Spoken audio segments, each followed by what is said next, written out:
All right, welcome to our introductory video on hypothesis testing, or how I learned to stop worrying and love inferential statistics. So for the next several sections, we're going to be taking a look at various hypothesis testing methods in what is known as inferential statistics. So we've talked a lot about descriptive statistics, which is where we get a sample and then calculate information regarding that sample, maybe the mean, standard deviation, or the proportion, number of successes over the number of items in the sample. So that's the descriptive side of statistics. Inferential statistics is how you can examine claims about populations based on the samples that you take. So in this video, we're going to focus on stating what are known as the null and alternative hypotheses. So what exactly is hypothesis testing? Well, it's the process of testing a claim about a population parameter, and we're going to focus mostly on population mean and population proportion, but bear in mind there are others as well. And we test that claim by obtaining a sample and then analyze our results against that claimed parameter. And the claim for the parameter is called the null hypothesis. So the null hypothesis is the original claim about the parameter, denoted h naught or h sub 0, and is usually stated in terms of equality, such as the population mean equals a certain value, or the population proportion equals a certain value. Although they could also be expressed in terms of less than or equal to or greater than or equal to, but usually there's some form of equality when we state the null hypothesis.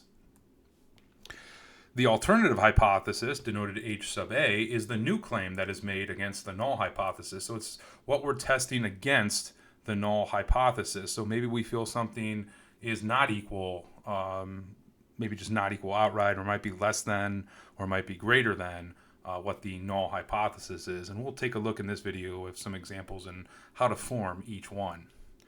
So we have three different types of hypothesis testing. We have left-tailed, where our alternative hypothesis is we are claiming that some parameter is less than the null hypothesis. So we are saying in a left-tailed hypothesis test that the value we think it is less than what the original claim value is.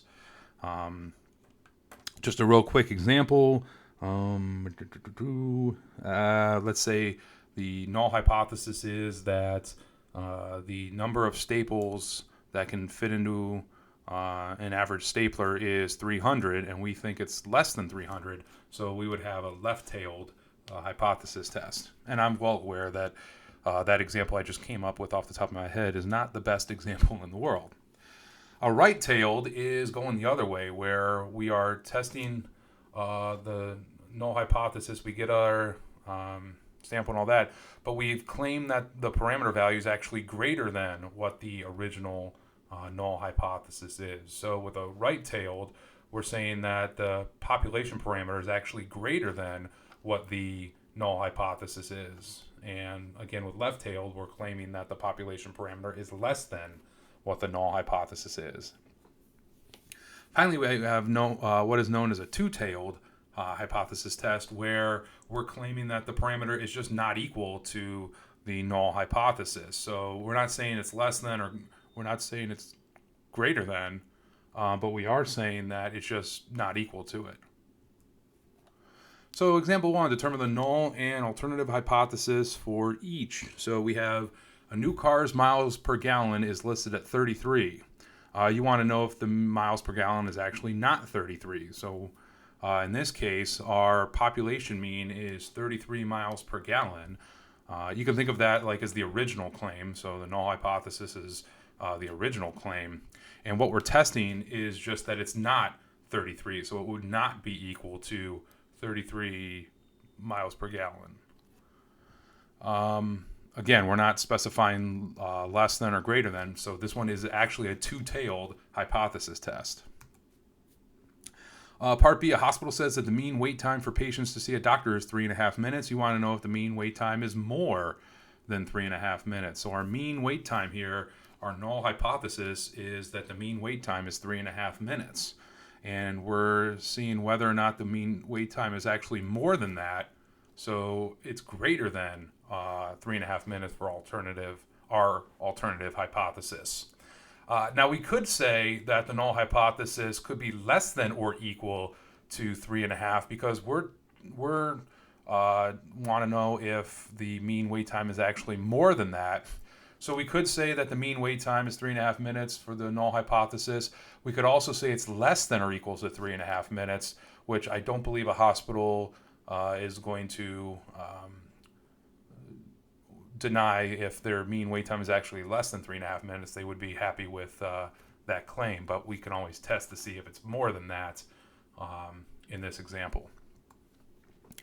All right, part C, a company claims their program will increase your grade in statistics class by 10%. Good for them. You think it might not be that much. So the original claim is that you have a 10% increase. So we'll look at that the population mean increase is 10% or 0.10. And if we think it might not be that much, we are saying that the population mean might actually be less than 10%. So in this case, our alternative hypothesis is that our population mean is less than 10%. And again, our null hypothesis could be equal to 10%, which is what it's stated here, or it could also in terms be greater than or equal to 10%, because again, the company, if they believe it's greater than or equal to 10%, anything higher than 10% is just going to make their program look even better. But in this case, it's not going to hurt us if we keep it equal to 10%, and then our alternative hypothesis would be that the population mean for increase in your statistics grade would be less than 10%. All right, that about does it for this video. Thank you for watching. I'll see you next time.